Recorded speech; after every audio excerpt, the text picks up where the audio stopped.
Hey Frobies! This badass podcast is presented by the Grown Grrl Series and thoughtscaughtinmyfro.com and by the wonderful patrons supporting the series on Patreon and PayPal.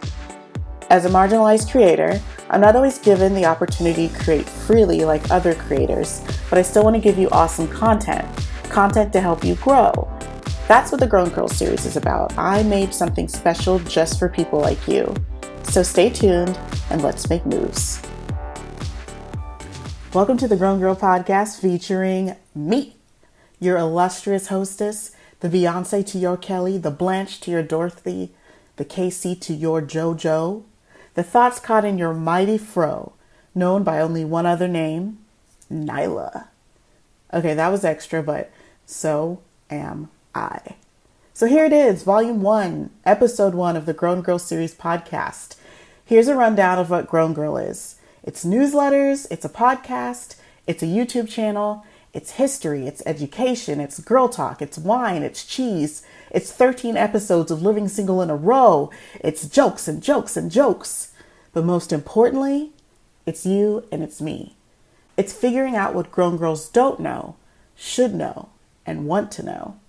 So for the next few months, we're going to be talking about all the stuff we wish we knew, thought we knew, and have no clue about. And we're going to figure it all out together. This month is Black History Month, of course, and I'm about to sit you down and give you that true about the Black experience in the U.S. These aren't your well-known facts. Yeah, Rosa Parks did a wonderful thing, but Claudette Colvin did it first. That right there. That's the kind of stuff we're going to talk about. The stuff they don't teach you in school or on the back of the McDonald's soda cup. Do you remember those, by the way? Remember when they used to print Black History facts on McDonald's cups? No? Just me. I am the only one. Anyway, today's podcast, we're talking about food and the Black experience. How our deep connection to food shaped our world and the world around us. We'll do that through the lens of two people, Etta Randall and James Hemings. So I'm calling this podcast Food While Black. Mostly because food and the Black experience is so linked here in America. I can't talk for any other country. Well, maybe Trinidad because my people are from there. But in terms of how slavery made an impact on this country and how we were connected to food through that practice, I think is really something we should talk more about when we talk about Black history. Because remember, we were cooking for families that weren't our own, feeding them before we could feed our own. We were eating the scraps from people we worked for, sometimes only working for scraps instead of money. And so knowing what people were able to do with this food, with the scraps they were given to make it more delicious, what we were able to make that then became standards in American cooking. It's just all really interesting. And I think we shouldn't ignore the fact that the Black experience in America had a profound effect on the food that we eat now.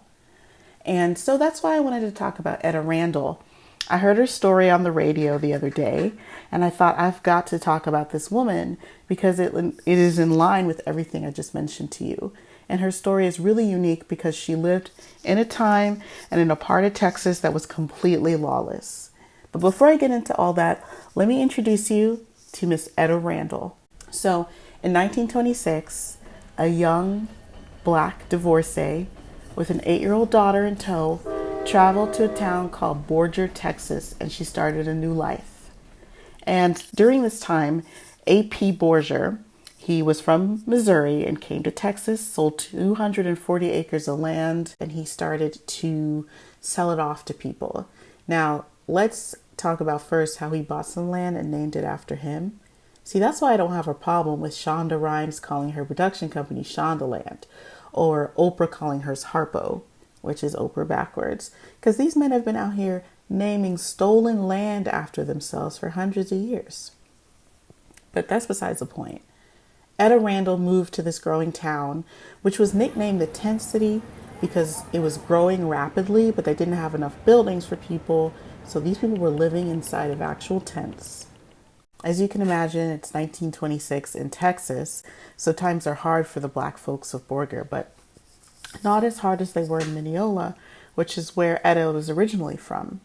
You see, the second Ku Klux Klan was on the rise, And yes, I said second because there have been waves of the KKK, mostly according to what's going on in society at the time. And racism was so deeply entrenched in her own town that her congressman, Morgan G. Sanders, campaigned against an anti-lynching law, as in he was in favor of continuing the practice of lynching. So yeah, Etta had to get out of there, and she ended up in Borger. So she started a laundry service, which is something she had done in Mineola, and then she ended up finding a job at a hotel, and that's where she met her husband, and her last name became White. So they both work hard enough, and they earn enough money to open a business in 1934, and it was a barbecue joint just off the main street. It wasn't called Etta's, but that's what everyone else called it. It was actually called the White Way because Mr. White was a carpenter, and he had built so much of a certain street in Borger that they called it the White Way. So the White Way Barbecue made it into the business directory of Borger in 1941 with a small C next to it to denote a colored business. That indignity officially disappeared in the 1946 version. Etta added Southern-style fried chicken to her menu, but it really was her beef that proved most memorable, and that's something people are talking about now. She used to cook hundreds of pounds of shoulder clod instead of the more traditional brisket. She'd smoke the whole thing for hours, cut it into bite-sized cubes. Then she'd cover it with sauce and cook it for a little bit longer. And this created really tender, highly seasoned chunks of meat that reminded us of our modern-day burnt ends, but very different from the sliced and chopped brisket common throughout the rest of the state. It's a style of barbecue that's still uncommon now and then, but it made her longevity even more interesting. You see, she was able to feed 4 generations of Borgarians? I don't know what they call themselves. But it was also notable because she survived in a lawless boomtown in the early 20s, 30s, and 40s. In fact, that town burned to the ground twice in 12 months. So, of course, it was a rough place for anyone, but imagine being a young black woman with her own business in a northern Texas town. It was so dangerous that Ace Borger, the guy who named the town after himself, was shot to death at his own post office in 1934 by the county treasurer. Yet this is how the people who worked in the town were acting. But through that all, she continued to feed generations of Panhandle residents, and that is almost an eternity in the restaurant world, and especially for barbecue joints. Etta made a good amount of money. She had been around for a long time, and in the 70s, she finally decided to treat herself. You see, she went out to buy herself a Cadillac. She went to her local Cadillac dealer in Borger, found the one that she wanted, and tried to get the attention of the salesman. And he ignored her. So she left. She took her money and she went on to Amarillo and she bought her Cadillac. She went to the desk to pay for it and she counted out her $100 bills and bought that car in cash. The dealer in Amarillo, immediately called the dealer over in Borger and said, you need to pay attention to your customers because this one paid cash. Because cash is king. Cash beats out any racism, any problems you have with anybody if you can pay in cash, honey. So Etta finally closed her restaurant in 1972. Just the year before, she had told them she had no plans to retire, but she just had a heart attack and she wanted to take some time to take care of herself. 2 years later, she died. Etta Randall turned Etta White turned her back on unfortunate circumstances, and she made it through the early days of an anarchic and dangerous oil town, and she pioneered a distinct style of barbecue that lives on to this day in the Panhandle. If you want to find out more about Etta Randall, check out the article about her in Texas Monthly, or just do a quick little Google search. Or make your way up to the Panhandle and see if you can get a little piece of history for yourself. Let's take a quick break, okay? Hey guys, this first episode of the Grown Grrl podcast couldn't be possible without my awesome Patreon supporters. If you're wondering what Patreon is, it's a membership platform that makes it easy for artists and creators to get paid. So in exchange for a low monthly patronage, people like me can provide you with first look and exclusive content, just like this episode of the Grown Grrl podcast. I have supporters, so shout out to my Latoyas, my Michelles, my Kelly, Solange, and Beyonces. That's right, I named my Patreon tiers after former Destiny Child members and the Knowles family. But yeah, anyway, thank you to Belinda, Danielle, Jason, Lucy, Yesenia, Robin, Rena, April, Yasmin, and Tiffany. Without you, this podcast could not be possible. And if you would like to become a Patreon supporter, I thank you in advance. Again, if you want to find out more, head to my website, thoughtscaughtinmyfro.com. And let's get back to the show. And we're back. I was never a big fan of barbecue, which is a damn near travesty for someone from Texas, I know. But the next time I get a random craving, I'm definitely going to think of old girl Etta. Etta left an indelible mark on the Texas barbecue scene, but all of that almost got lost in history like so many other people of color do. Just like Etta, James Hemings' story was almost outshadowed by the other people in his life. But his is just as important of a tale as his enslaved sister and the father of her children. James Hemings was a remarkable man who found his passion in a French kitchen. But as a young black man in the 18th century, his dream became the proverbial raisin in the sun Lorraine Hansberry would write about almost 200 years later. Born in 1765, James Hemings was a mixed-race slave. He was owned and freed by Thomas Jefferson. James was the older brother of Sally Hemings, who famously had an affair with Thomas Jefferson and bore 6 of his children. James was also the half-sibling of Jefferson's wife, Martha Wales Skelton Jefferson, because their father was John Wales. As a young man, Hemings was selected by Jefferson to accompany him to Paris when Jefferson was appointed minister to France. Hemings was trained to be a French chef while he was there, and he took lessons to learn to speak the French language. When he returned to the United States with Jefferson, probably because of his ties with the large Hemings family, Jefferson continued to pay Hemings wages as his chef when he worked for the president in Philadelphia. Hemings negotiated with Jefferson for his freedom, which he gained in 1796, just a little under 100 years before the Emancipation Proclamation freed the slaves in the United States. Hemings trained his brother Peter for 3 years to replace him as a chef.